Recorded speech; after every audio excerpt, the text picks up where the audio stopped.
Hello guys, welcome to Techavro. Hope you guys are having a nice day. In this video I'm going to show you how can you see last location of iPhone. So for that, at first you need to turn on some settings. So for that, go to settings app. Now go to your Apple ID. Here you can see the third option is Find My. Click on it. Now in the top here you can see Find My iPhone.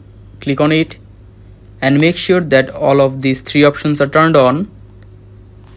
Now after that, just go back and go to Find My app.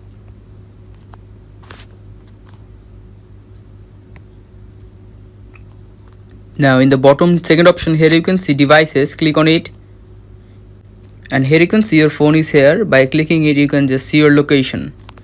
So guys, that's how you can see your last location of iPhone. Hope you found this video helpful. If you find it helpful, then give a thumbs up and don't forget to subscribe to Techavro. Thank you very much for watching the video.